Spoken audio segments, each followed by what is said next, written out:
Depuis des temps immémoriaux, les hommes se sont racontés des histoires pour mieux affronter l'inconnu de l'univers, pour expliquer son origine et pour donner un sens aux phénomènes naturels qui les émerveillaient ou qui les terrorisaient. Ainsi, les contes sont l'œuvre du temps, de l'expérience humaine et de la parole. Les conteurs et les conteuses ont pour mission de transmettre ces histoires intemporelles et qui parlent pourtant aux personnes d'aujourd'hui.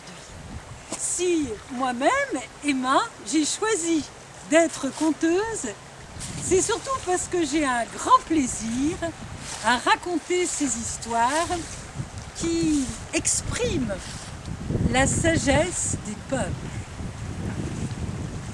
Je suis passionnée par les contes depuis mon enfance. Comme vous, je me suis identifiée à Blanche-Neige, à Cendrillon, à Peau d'Âne, qui vous emmènent à travers les contes et la musique sur l'Annapurna, au cœur de la brousse fauve, ou même dans l'Amazonie ou la cité interdite. Et encore, bien ailleurs, là où le vent emporte notre tapis volant.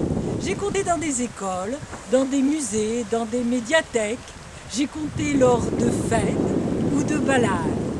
Je compte partout où les gens ont envie d'écouter des histoires. Chaque occasion est unique. Chaque public m'offre une écoute particulière. Et c'est de la rencontre entre cette écoute et l'histoire qui vient la combler que naît la magie des contes. Rien de plus simple, vous allez voir.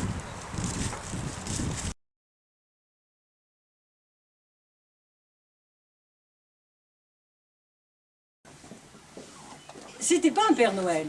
Au début, c'était simplement un vieux monsieur qui habitait dans la dernière maison au bout du village. De vivre sans grand-père et de devoir retourner chez la méchante propriétaire. Et Mariochka, qu'en pensait-elle à votre avis? Vous vous souvenez qui est Mariochka?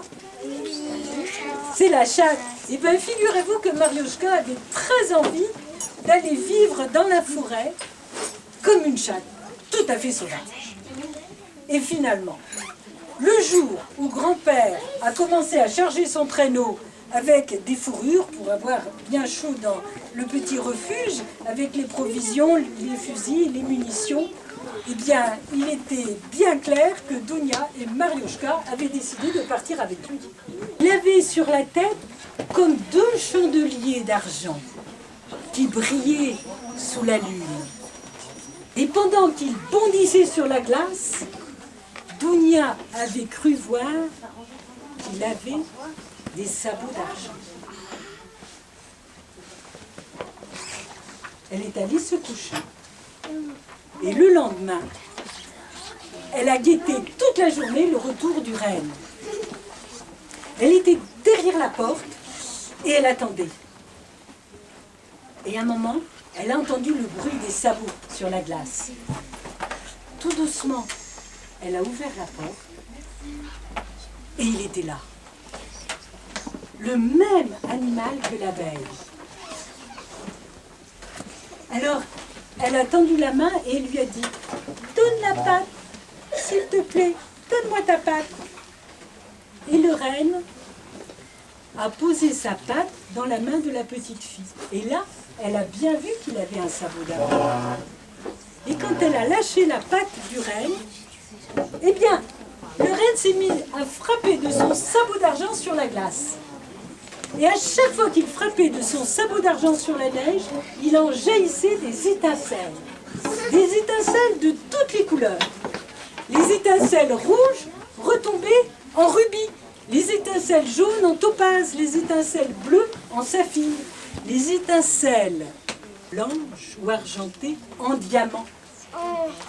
Et cela amusait le renne comme s'il venait de découvrir le pouvoir magique de son sabot d'argent. Et à chaque fois qu'il tapait, il jaillissait des étincelles. Tu vois que parfois, on voit les rennes et le traîneau du Père Noël qui volent dans le ciel.